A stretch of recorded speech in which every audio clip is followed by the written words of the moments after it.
for Sunday? Is there a time that you have in mind? Any personal goals for yourself?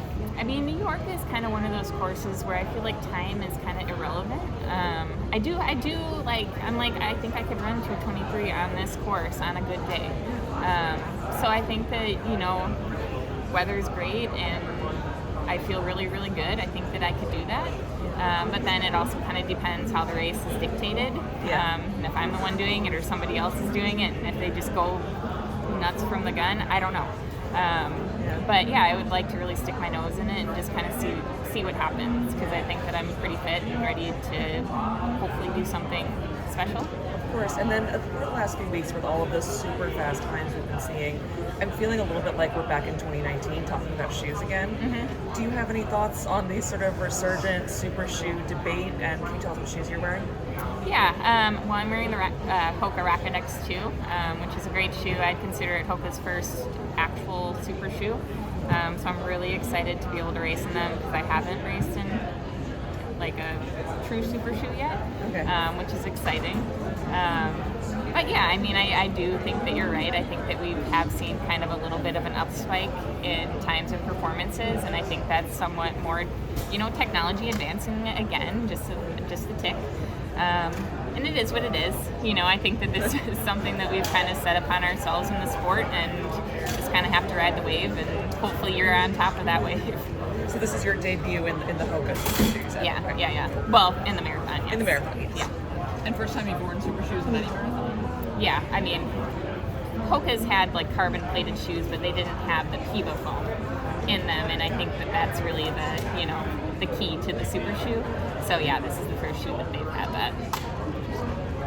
Have you been training much in the super shoes, or? Mm-hmm. I mean, I think that's the benefit to the super shoes, right? I know there's some people out there, some of my teammates included, that are like, I just want to save them for race day so that I feel really good. But part of the super shoe is wearing them so that you can feel fresh, the day after a big workout, and you don't have all that wear and tear on your body. You can go into another session feeling really, really good. So yeah, I'm definitely utilizing that. And you notice a difference in the foam, like you can tell. Oh, for sure. Yeah, this is the first shoe that I've put on where I'm like, this is it. Mm-hmm. Because I hadn't tried anything else. I've been with HOKA since 2015. So that was my first true experience putting on a shoe where I'm like, this is what it is. In terms of just recovery specifically, how does it help? I mean, do you feel more rested training in them? I think that my body's pretty calloused, honestly. I've been doing this a long time, so I think that it's a little bit harder for me to notice, but I'm sure, it'd be hard to think that it's not. Yeah, sure. Do you train in them like for all your hard workouts too, or like? I do most of my hard workouts in them. Yeah, there's occasions where I'll maybe wear something like the Mach X, which is it's not a carbon plate, it's a plastic plate that they have in there, but I think it's the same foam, and sometimes I'll do that for shorter stuff. What about like a 10-mile training run or something? Just a normal run? Oh, I'll wear my Cliftons. Yeah. And looking back, do you feel like you were at a disadvantage, like 2020 trials, or? Absolutely. I mean, did you realize it at the time? I think that we all kind of knew it, but we did what we could. I mean, Alefine won the trials, right? So it's not really an excuse per se, but it definitely was something where I'm like, okay, well, 21, I was here at this race and I lost. I was 5th or 6th by 1 second, and I'm like, there was a second in those shoes. Was it fair though? What? Is it fair? Is it fair to? Do you think it was fair, sort of the situation? Like, they unleashed these shoes. One brand had them before everybody else. It is what it is, and I think that, every company's done a good job of catching up, and it just took some a little bit longer to do it, and I think HOKA's done a great job of getting there. So we're there, and we're ready to, hopefully showcase them. Did the athletes have much say in like HOKA footwear tech and? Yeah. No, they were really inclusive with us as a team. They've always been. I mean, I've been there since the very beginning, and when they didn't even have a flat, they were shaving down shoes for us. So yeah, we've been along for kind of the whole entire ride, and just kind of, patiently waiting. I was just gonna ask, were you surprised to see HOKA kind of like cross the line into like daily life, like nurses wearing them, like that kind of stuff? Like, what's it been like to see the brand kind of explode since you've been there? It's been cool. Yeah, it's been really, really cool, and it's been great for kind of us as athletes. they're everywhere now. You know, they started out and they were these huge shoes that, you know, were only being worn by trail runners, and then now it was like slowly filtered into like marathoners and everyday runners, and then now it's like everyday life, and it's like a style thing, and you're like, that's cool. Yeah, walking here, I walked by. Looks like a huge HOKA store is about to open up in Midtown or something. They might be doing like a pop-up, but because I know that they do those, but maybe. They're big on TikTok now too. Gen Z is really latched on to that. Okay, Is that tickling down to I'm you? not a TikToker. You You got know, any TikTok money? I'm an old mom. My daughter might know something about that, but not me. How do you feel about how the marathon trials in February have affected kind of the participation in this race, and what was your calculus for deciding to run this? New York. Well, you know, when I thought about fall races, this was not the first one on my list. It is my favorite marathon. I will say that. This is hands down my favorite marathon that I run. But like everybody else, I was like, well, it's a little bit late, so I think that, you know, maybe like a Chicago would be a good one to do. And Chicago just wasn't, they were very selective on who they wanted. So even though we inquired, you know, early in the year, they just didn't really want me. They were just like, you haven't done much, so I don't know. We've got other people, essentially, which is fine, you know, go where you're wanted. And this race has always been, you know, one that kind of welcomes me with open arms. This will be my 4th time doing it. And then looking at the calendar, you know, this is, from race day, it's 13 weeks. And if I can't get ready for a marathon in 13 weeks, then I probably shouldn't be out there. So it shouldn't be an issue. So did you plan to be at the trials? What? Did you plan to be at the trials? Oh yeah. And there's been like the AAC letter came out. People are some controversy about the start time of the trials. What's your position on that? I mean, it's a race, just like anything. You know, I'm not. I would like to consider myself somewhat of like a blue collar runner, where I'm just getting out there and grinding and doing what I can on the day, regardless of the weather or the course or anything. So if it's going to be hot, it's going to be hot. So you train and prepare for it to be hot. The course is flat, it's fast, so you cadence run. You don't have to do hills. Did they reach out to? Did you sign the letter? Or like, what's your I position didn't get the on the letter start because I time? hadn't qualified. Oh, interesting. I had qualified. Well, I'm assuming that's why, or maybe they were just like, Kellyn doesn't give a crap. But I don't think I had qualified when it came out, so I qualified at San Jose half in, I don't know, like a month or so ago. So have you sort of stayed out of the? I mean, Did I you have a probably firm position wouldn't have either signed way? it, Wouldn't have signed honestly, it? just because it is what it is. If they change it, that's fine. It doesn't bother me. If they keep it the same, it is what it is.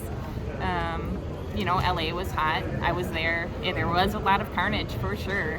The race was super underprepared, and I think that Orlando would do a good job of being prepared because, you know, they're expecting it to be warm. So you prepare for the warm weather. You have, you know, all the fluid stations, all the things that you need to have for a hot race. We've seen it. You know, they have Doha is hot every year. World championships tend to be hot for the marathon most times. And yeah, I don't know. I just don't think it's that complicated. Could you describe how competitive the women's field is this year? The women's field is small but mighty, I think is the best way to put it. I think that it's really top heavy. You've got a really, really strong group of like, I mean, when I look at the people that are seated ahead of me, I'm like, holy moly, you know, like their accolades are light years ahead of mine. But that's the beauty of New York, you know, is that you can kind of put all of that aside and anything can happen on the day. So that's one of the reasons that I like to come back here, because I feel like it's kind of, you know, put your nose in it and see what happens kind of race. And how often do you think back to 2021 and you use that for motivation to prepare for 2023? You know, every time I'm here, I feel like I always leave and I'm like, dang it. Like there was always just one thing where it's like, my first year that I did it in 2017, I got passed by 3 girls right at Columbus Circle, so right at the finish area. And then in 2019, when I did it, I was chasing down Des, but couldn't quite catch her. And then in 21, you know, I got passed right at the line for that one place. So there's always been like that one thing. So I'm hoping that, you know, maybe this year it won't be that thing, and I can finally like put it together and have that race where I'm like, okay, that was great. What about New York kind of keeps you coming back, wanting that opportunity? I think that it's the course and the people. You know, New York Roadrunners does such a great job of welcoming everybody in and putting on such a great race that, you know, any other race that I go to, I'm like, it's nice, but it's not New York, you know. So I definitely like that element. And then the course, you know, like I said, I think that it just kind of makes it to where anything can happen. And I'm not going to run 2:14. I'm just not. In my career, that's not going to happen. And I'm okay with that. But I think, like I said, I can run 2:23 on this course. And I think that could set me up for something special on a certain day. So. And I think you talked about this at the beginning, but how's it been coming back from the baby, and how's your training been? Training's been really good. You know, I think that we kind of went in with the idea that it was going to be kind of a light marathon build, and it was in the sense that I didn't do as high a mileage. Like, my mileage was fine. I think I topped out at like 110 to 113, somewhere in there, but kind of hovered around the 100-mile range, and I've done usually like 120, 130 in my segments, but we thought that maybe that would be a little bit too much for my first marathon after 2 years. So that was probably the biggest difference, but everything else just seemed to come back really naturally. And it's been a great build. And, you know, you could say that's the shoes. It probably is, you know, a little bit, the shoes for sure. They're great shoes, but I've been running stuff that's faster than I had ever done, so. It's been coaching? Who's been coaching you? Jenna Ryden. Jen. Yeah, she's basically done my whole block with me. And when we originally set out to do the segment, it was kind of a collaborative effort between like Jenna, Ben, and myself, just kind of looking at it, slotting stuff in, and then making adjustments where needed. And had she coached you in the past at all? Well, I mean, she's been our assistant, right, you know, for a couple of years, but she was kind of, you know, off to the side a little bit, not really making the big calls.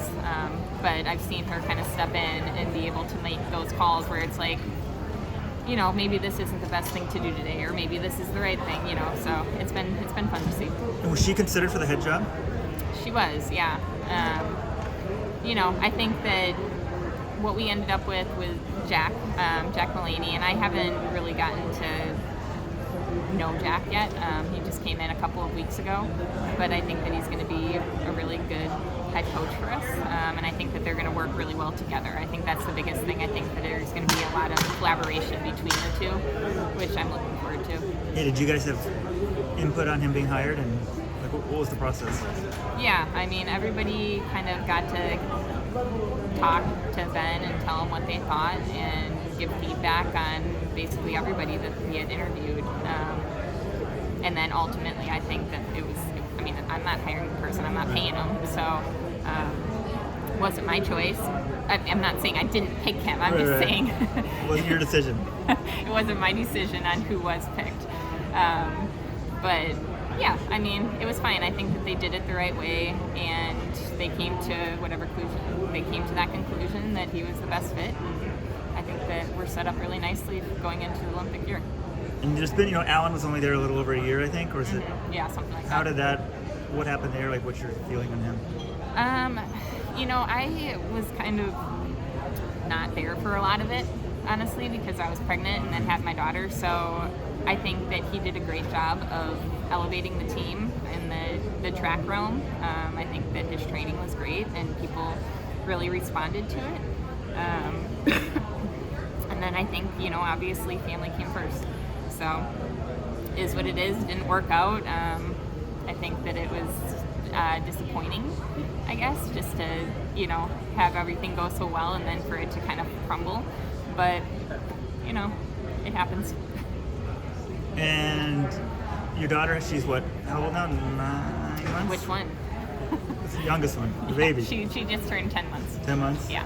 So everything's good with her? Yeah, she's great. Yeah. All right. Good luck. Thank you. Thank you.